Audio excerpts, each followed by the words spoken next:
小アッパがまんまと大変を巻き起こしおった。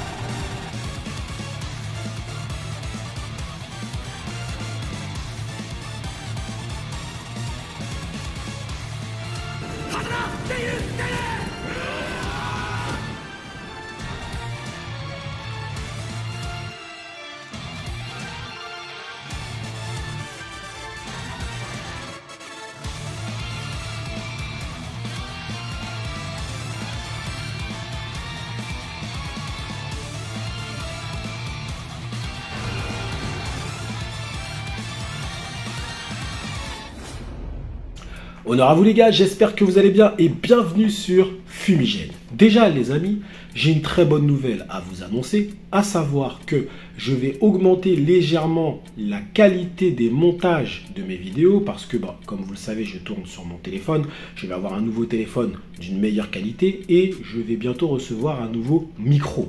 Par conséquent, vous aurez une meilleure qualité, vous verrez votre ami Fumi en HD, Full HD, 4K, tout ce que vous voulez. Donc voilà, c'est toujours plaisant, je pense même pour vous, d'avoir une meilleure qualité de vidéo, une meilleure qualité visuelle et également auditive. Voilà, je tenais à vous en informer les frérots. Aujourd'hui, petite vidéo réflexion. Et oui, c'est la fin de semaine. Vous avez eu du Kingdom en début de semaine, live réaction sur le chapitre. Ensuite, vous avez eu du Kingdom, l'analyse du combat Rinko versus Shin.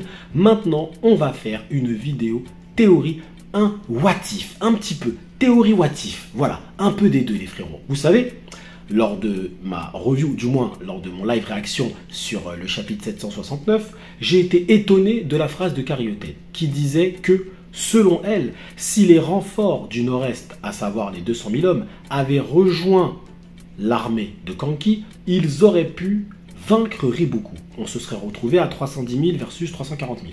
À peu près ça. On peut considérer que les forces auraient été plus ou moins égales, parce que dans Kingdom, 310 000 versus 340 000, c'est comme si c'était pareil. Même si l'avantage du nombre reste toujours en faveur de Riboku. Et j'ai été étonné, j'ai même fait un petit short dessus pour voir les gens en leur disant est-ce que vous êtes Team Fumi ou Team Karioten, est-ce que vous êtes d'accord avec l'analyse de Karioten. Beaucoup de personnes étaient d'accord avec cette analyse, donc ils étaient Team Karioten, et beaucoup de personnes étaient d'accord avec mon analyse, Team Fumi, sauf que moi j'ai pas fait d'analyse. Et oui les frérots, et c'est maintenant que je vais vous faire mon analyse, mais est-ce que je suis toujours d'accord avec moi-même ou est-ce que je ne suis pas en contradiction avec moi-même dans cette propre vidéo? Vous allez le voir très prochainement. Déjà, pour parler correctement de ce sujet, il faut remettre un petit peu le contexte. Les renforts du Nord-Est qui ont donc été dépêchés par Shueikun. Shueikun a choisi une fraude pour mener ses 200 000 hommes. Il s'agit de Horshu la fraude. C'est même impossible de maintenant de me rappeler du véritable nom de ce grand général, tellement je l'ai rebaptisé Horshu. Plus personne ne connaît son nom. Non, je rigole. Les frérots connaissent son nom, moi je l'ai déjà oublié, je l'appelle Horshu. Pour la petite histoire, pourquoi je l'appelle Horshu? Parce que pour moi c'est une fusion entre Ordo et Koshu. Et oui, quand vous regardez, on lui plante des trucs dans la tête comme Koshu, et il a un petit style de Ordo. Je l'ai donc appelé Horshu. Et donc cette fraude a mené les troupes de Kin à leur perte. Il a été, on va dire, dupé par Jihaga et Kansaro, qui ont brandi des drapeaux, ils lui ont fait croire qu'ils étaient très nombreux, mais ils n'étaient pas très nombreux, ils étaient environ 30 000 ou 40 000. Ils ont donc découpé les renforts du Nord-Est, enfin plus que découpé, parce qu'ils étaient 200 000, et au final il ne restait que 50 000 personnes qui ont pu rejoindre Kanki. Les 110 000 qui eux étaient encore en vie se sont enfuis lâchement et sont repartis à Taigen. Et il y a eu 50 000 morts, il me semble, un truc comme ça, ok, 40 000 morts. Donc, maintenant, la question d'aujourd'hui, c'est est-ce que si Horshu, du moins si, admettons que ce soit le général Tout, et non Horshu, qui soit à la tête de ces hommes, on peut être sûr que Tout ne serait pas tombé dans un piège aussi grotesque. Parce qu'on a bien vu que quelques chapitres après, même Karioten, lorsqu'elle passe à côté des falaises, elle dit « surveillez les falaises », ce que Horshu ne faisait même pas. Cette fraude n'a pas d'excuses. Alors il y a beaucoup de frérots dans la communauté qui lui trouvent des excuses. Oui, mais il est juste là pour les emmener d'un point A à un point B. Frérot, on parle de 200 000 hommes. Tu confies 200 000 hommes à ce mec-là? Personne n'aurait confié 200 000 hommes à ce mec-là. Je veux dire, franchement, tout le monde aurait été mieux que Horseshoe. Même un mec qui n'est pas grand général. Bref. Horseshoe se fait avoir lamentablement, mais admettons que Kansaro et Jihaga ne fassent pas cette attaque. Ou du moins, cette attaque capote. Voilà, cette attaque ne fonctionne pas. Le bloc des 200 000 hommes reste ferme. Kansaro et Jihaga sont obligés de fuir la queue entre les jambes. Et donc, au final, les 200 000 hommes, ou un petit peu moins si tu veux, arrivent jusqu'à Kanki. Kanki se serait donc retrouvé dans une situation où il a 310 000, si tu veux, 310 000, face à 340 000. D'accord? On est bien d'accord. Après, dans ce cas de figure, est-ce qu'on peut se dire que Kansaro et Jihaga auraient rejoint Gian? C'est aussi une possibilité. Bah oui, c'est aussi une possibilité. Ils ont échoué, alors ils auraient pu mourir aussi dans l'attaque, hein, mais on ne va même pas les prendre en compte. On ne va même pas les prendre en compte parce que ma réflexion n'est pas sur Kansaro et Jihaga qui auraient pu faire pencher la bataille totalement en la faveur de Riboku. On ne va même pas les prendre en compte. Mais on pourrait les prendre en compte. Mais bref. Donc, Kanki se retrouve donc d'égal à égal avec Riboku. Est-ce que Riboku aurait été capable de battre Kanki aussi facilement qu'il l'a fait, du moins que nous l'avons vécu? Je pense que non. Évidemment que non. Le général Kanki, c'est pas un novice, très clairement. En plus, il est force à peu près égale. Dans ses rangs, il a Shin, qui est avec Kyukai, qui est très forte. Il y a Karyoten aussi. Il y a également Muten, qui est accompagné de Aizen, qui est très fort. Et il y a évidemment le plus fort de tous, le grand général Eki. Futur 6GG, je veux le dire. Bref. Donc, avec cette force de frappe, il aurait quand même pu déstabiliser Riboku. Mais maintenant, il faut se dire les choses de façon très claire. Et on n'est pas là pour se raconter des histoires, les frérots, il est tard, les enfants sont couchés, on ne peut pas raconter de conneries. D'accord? Les frérots. Face à Kanki, qui se trouve, il a Shin, Muten, il a évidemment Zenou, le clan Shuma, ok, il a des gens forts, il y a des gens qui sont forts, il y a des clans qui sont forts chez lui, ok, il y a Aizen, ok, on les prend, je les prends tous en compte. Face à lui, il a Riboku, qui est objectivement dans un top 3 des meilleurs stratèges de tout Kingdom. Juste ça, ok? Accompagné de Jokaryu, qui a tenu tête à Shin, donc il est factuellement fort. Il a tenu tête à Shin, juste ça. Gakuju, qui lui aussi, selon moi, est assez fort et également un bon stratège. Il a Bananji qui est très fort, mais attention, c'est pas non plus, selon moi, une force égale à celle d'un Mubu, par exemple, mais il est fort. Bananji est fort. Attention, c'est pas n'importe qui non plus. Ok. Il a Shunsuichu, qui apparemment est un fin stratège, et on sait qu'il a un rôle crucial dans l'armée de Riboku. On est d'accord? Ça fait déjà pas mal, hein. On a le mec qui ressemble à Rinko et à Shin, on va l'appeler Rinko Shin, d'accord? Qui lui n'est pas général, il me semble, mais qui apparemment est fort. On a Bafuji qui a réussi à survivre miraculeusement lors de l'attaque de Kanki, mais il est là. On a Futei, la fraude, qui au final est quand même dans le scénario et apparemment il a l'air de se la raconter, il a l'air d'être fort, il est monté général en tout cas, mais Futei est là. Kaine, bon, est-ce qu'on la compte réellement? Bref. Et il a les autres généraux de Seika, Kotsuminaku, machin, dont je ne me souviens même pas leur nom, mais bon, ce sont les généraux de Seika. D'accord? Donc, factuellement parlant, il a plus de généraux, il a plus de grosses têtes. Maintenant, on ne regarde pas à la quantité, mais à la qualité. Ok? Shin, à lui tout seul, peut se faire un Jukaryu. Il a un peu galéré là, mais il peut se faire un Jukaryu. Ok? Mais bon, il va galérer un petit peu, on est d'accord. Mais derrière, tu as quand même le Bananji qu'il ne faut pas prendre, qu'il faut pas jeter comme ça. Derrière, tu as le Gakuju aussi, qu'il faut quand même prendre en compte. Mais, je vais vous étonner les frérots, je pense que la victoire de Riboku ne se jouerait même pas à ça. La victoire de Riboku ne se jouerait pas à ça. La victoire de Riboku se joue sur un autre élément les frérots. Pour savoir où on va, il faut savoir d'où l'on vient.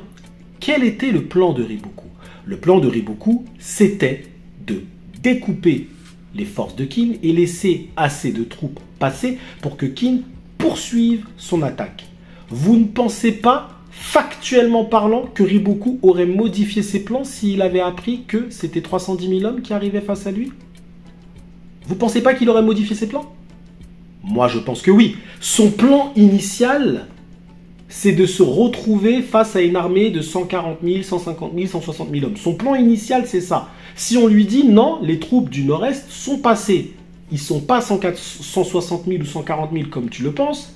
Ils sont 300 000. Et vous pensez qu'il va refaire sa cage? Il va dire, bon, bah, c'est pas grave, je reste sur mon plan, je fais toujours ma cage. Ben non. Mais il va changer ses plans, Riboku. Il n'est pas stupide. Il va évidemment changer ses plans. Il va s'adapter.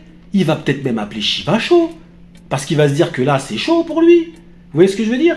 Et c'est même pas une théorie, c'est factuel. Qui peut oser me dire en zone commentaire que Riboku aurait continué son plan de la cage alors qu'il sait qu'il y a 300 000 hommes qui arrivent vers lui?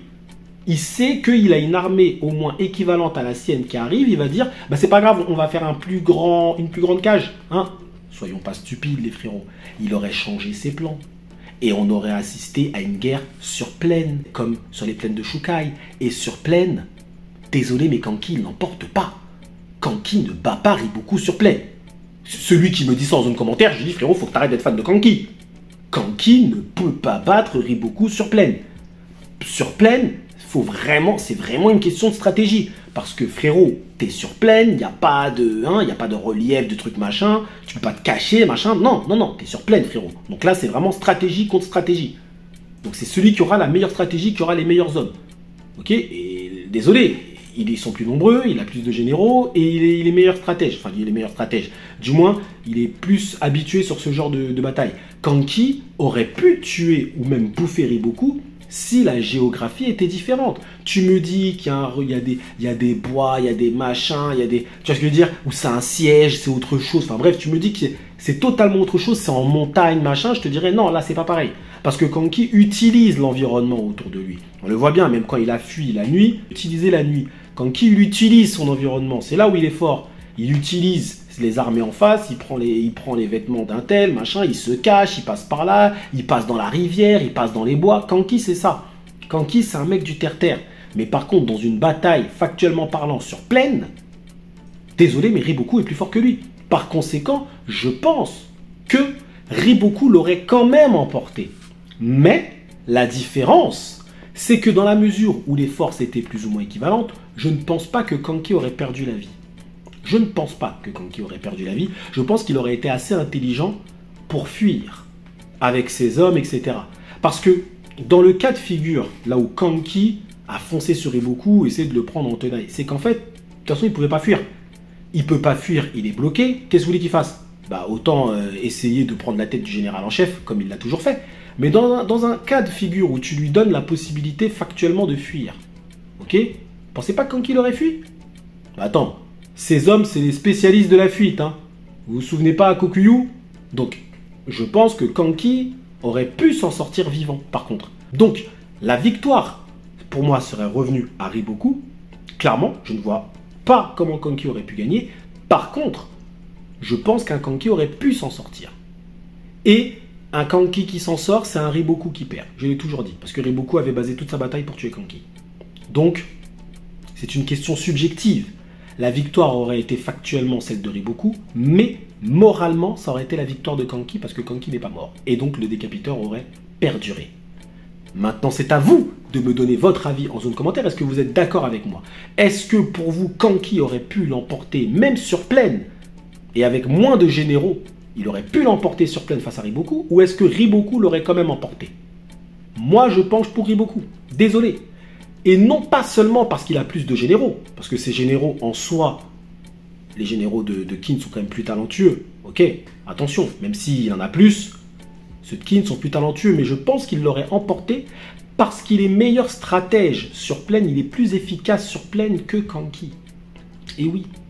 Et je ne pense pas que Riboku aurait conservé son plan de la cage tout en sachant que son premier plan en amont avait échoué, à savoir laisser passer que 50 000 ou 40 000 ou 60 000 hommes. Ben oui, il n'aurait pas pu conserver ce plan-là. C'est du bon sens, les frérots. Donc maintenant, vous, dites-moi en zone de commentaire, voilà, là, je vous ai expliqué les raisons pour lesquelles, selon moi, Riboku l'aurait quand même emporté. Je ne suis pas team Karyoten, je pense que Karyoten se trompe à ce niveau-là, car Karyoten ne prend pas en compte que en face d'elle, elle a Riboku sur plaine, avec tous ses généraux, avec les Baninji, Sun Tzu, Patati, Patata, tous ces mecs-là sur plaine, compliqué pour que tu puisses le battre, frérot. Très compliqué pour moi. Ok?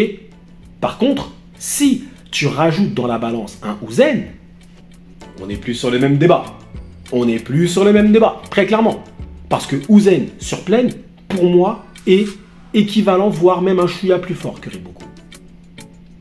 Donc c'est pas du tout la même chose, parce que c'est Uzen qui aurait pris en main la bataille. Donc là, on n'est pas dans le même débat. Mais, dans le cas de figure qu'on a, selon moi, c'est Riboku qui l'emporte. Maintenant, c'est à vous, en zone commentaire, de me donner votre avis avec honneur. Selon vous, qui l'emporte? Riboku, Kanki, Riboku? Eh ouais, on est encore sur cette confrontation.